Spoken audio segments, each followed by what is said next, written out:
देखो lecture 22 calculation of number of particles per unit cell. Unit cell मैंने आपको पहले बताई थी, smallest part of crystal which give us whole knowledge about the arrangement of constituent particles.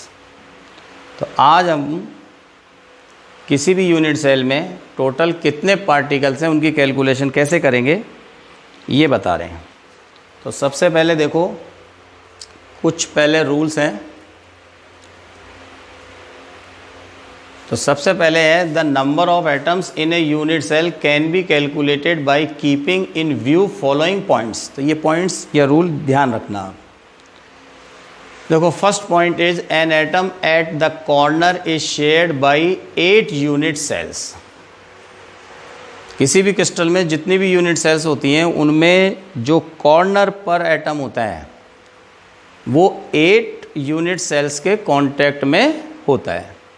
जैसे ये room है, इस रूम के पास में एक रूम है, इसके पीछे एक रूम है, उसके पास में एक रूम है, और 4 हो गए, और चारों के ऊपर 4 हो गए। तो इस तरह से जैसे ये कॉर्नर वाला है, तो ये जो कॉर्नर पे जो एटम है ये कितने यूनिट सेल के कांटेक्ट में 8। तो 1/8 इधर दिख रहा है, 1/8 इधर दिख रहा है, 1/8 दोनों तरफ नीचे, और चारों जो ऊपर रूम बनेंगे उनके कॉर्नर में भी उसका 1/8 पोर्शन दिखाई देगा।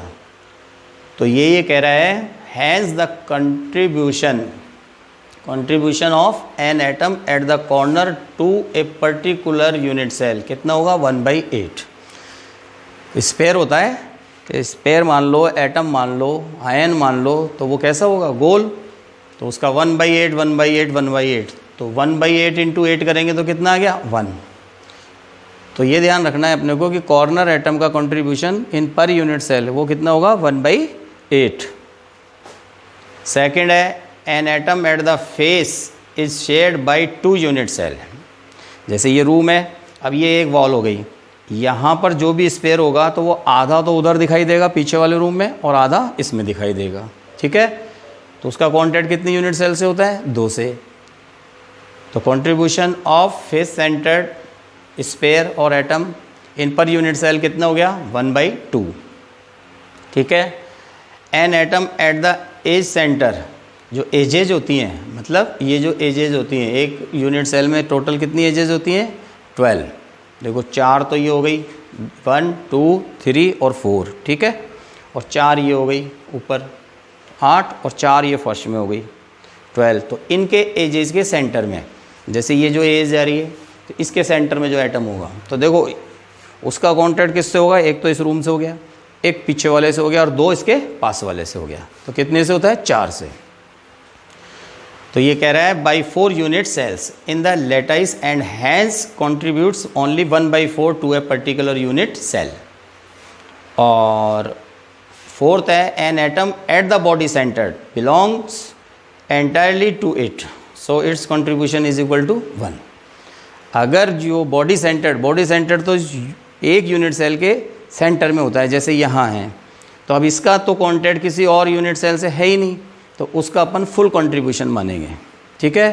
तो अब एक बार दोबारा रिपीट कर देता हूँ। कॉर्नर वाले का 1/8, फेस सेंटर्ड का 1/2, एजेस के सेंटर का 1/4 और बॉडी सेंटर्ड का 1।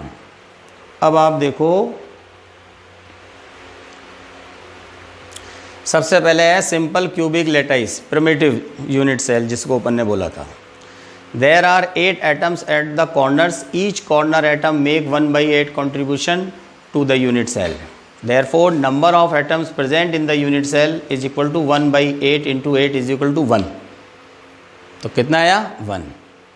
तो कोई पूछे आपसे कि how many atoms present in simple cubic lattice और प्रिमिटिव यूनिट सेल, तो आपको लिखना है 1।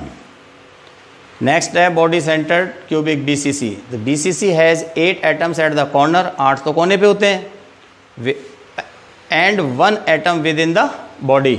Each corner atom makes 1/8 contribution and the contribution of atom with the body 1। तो बॉडी का कितना होता है विद इन द बॉडी 1। तो total number of atoms present in BCC कितना हुआ 1/8 into 1/8 1/8 into 8 at corner plus 1 at body centre, तो total कितना हो गया 2। तो total atoms present in BCC क्या लिखेंगे अपन 2। इसके बाद कौन सा है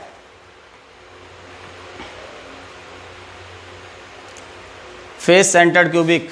face centred has 8 atoms at the corner and 6 atom on the faces, 1 on each faces. तो 8 कोनों वाले हो गए, तो 8 कॉर्नर पे तो हो गया 1/8 इंटू 8 इज इक्वल टू 1। और फेसेस कितनी होती हैं एक यूनिट में, एक यूनिट सेल में 6, तो फेस का कितना हो गया 1/2 इंटू 6। ठीक है, 6 एटम है ना फेस सेंटर्ड पे, तो 1/2 इंटू 6 कितना हो गया 3। तो 1 + 3 कितना आया 4। ठीक, अब इसको एक एग्जाम्पल से तो मैंने क्या बताया, सिंपल प्रिमिटिव में 1, बॉडी सेंटर्ड में 2 और फेस सेंटर्ड में 4। एग्जाम्पल है एक compound form by elements A and B has a cubic structure in which A atom are at the corners of the cube and B atoms are at face centered. Derive formula of the compound. अब एक compound है जिसमें 2 element हैं A और B। ठीक है, cubic structure है ही, जिसके अंदर A कहाँ है are at corner of the cube और B कहाँ पर है फेस सेंटर्ड पर। आपसे क्या पूछ रहे हैं, फार्मूला पूछ रहे हैं। तो देखो as A atom are present at the 8 corner, तो कोने कितने होते हैं कॉर्नर 8, तो सब पर क्या है A, तो कितने हो गए 1/8 इंटू 8 इज इक्वल टू 1। ठीक है, तो एक एटम हो गया A का। B एटम कहाँ प्रेजेंट है फेस सेंटर्ड पर, फेसेस कितनी होती हैं 6, कंट्रीब्यूशन कितना होता है 1/2, तो टोटल कितना हो गया 3। 1/2 इंटू 6 इज इक्वल टू 3, तो A तो हो गया 1 और B हो गया 3। तो formula of compound will B AB3। क्या फार्मूला आएगा AB3। इसी तरह से एक एग्जाम्पल और देख लो, potassium crystallizes in a body centred cubic lattice. कौन सा है BCC। What is the approximate number of unit cells in 4 gram of potassium. 4 gram potassium जो है उसके अंदर वो पूछ रहा है कि कितनी यूनिट सेल प्रेजेंट हैं। एटॉमिक मास पोटेशियम का कितना है 39।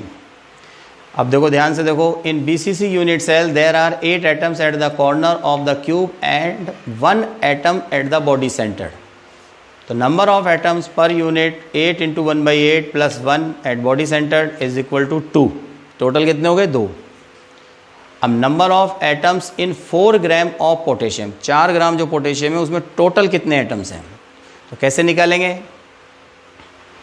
39 ग्राम में कितने हो गए 6.023 इंटू 10⁻23 पर मोल होता है ना, तो 39 जो ग्राम है उसमें तो कितने हो गए एवोगाड्रो नंबर के बराबर 1 मोल। ठीक है, 1 ग्राम में कितने होंगे 6.023 इंटू 10⁻23 अपॉन 39। ठीक है, तो 4 ग्राम में कितने होंगे मल्टीप्लाई बाई 4।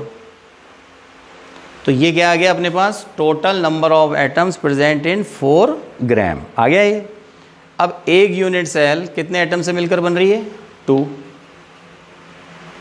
2 एटम से मिलकर बन रही है ना एक यूनिट सेल। अब आपसे पूछा क्या है कि कितनी यूनिट सेल होंगी, तो number of unit cell in 4 gram potassium. ठीक है, तो ये तो क्या आ गए नंबर ऑफ एटम्स, इसको आप 2 से डिवाइड कर दो, क्योंकि ये जितने भी एटम हैं इनमें 2-2 एटम मिलकर क्या बनेगी एक यूनिट सेल। ठीक है, तो total number of atoms upon number of atoms in per unit cell वो कितना है 2, तो कितना आ गया 3.09 इंटू 10⁻22। ठीक है, अब एक और सवाल है, देखो anionic compound made up of atom A and B has a face centred cubic arrangement. कौन सा है face centred. Atom A are at the corner and atom B are at the face centered. If one of the atom is missing from the corner, what is the simplest formula of the compound? ठीक, एक atom जो है missing है वो कहाँ से, corner से। तो अब आप देखो number of atoms of A eight the corner, अब कितने रह गए 8 में से 7, एक का कंट्रीब्यूशन कितना होता है 1/8, तो 7 का कंट्रीब्यूशन कितना हो गया 7 इंटू 1/8 इज इक्वल टू हो गया 7/8। ठीक, तो ये तो हो गए number of atoms of A. Number of atoms of B at the face centre वो कितने हैं 6, कंट्रीब्यूशन कितना होता है 1/2, तो 6 इंटू 1/2 कितना आ गया 3। तो ए के तो कितने आए 7/8 और बी कितना है 3, तो दोनों का रेशियो निकाला। अब इसको फ्रैक्शन में है ये, तो इसको आप राउंड ऑफ करने के लिए 8 से मल्टीप्लाई कर दो दोनों को, तो इसको 8 से मल्टीप्लाई करोगे तो ये तो रह जाएगा 7 ही, और इसको 8 से मल्टीप्लाई करेंगे तो ये कितना हो जाएगा 24। तो formula of compound will be A7B24। ठीक, tomorrow we will discuss close packing in 2 and 3 dimensional.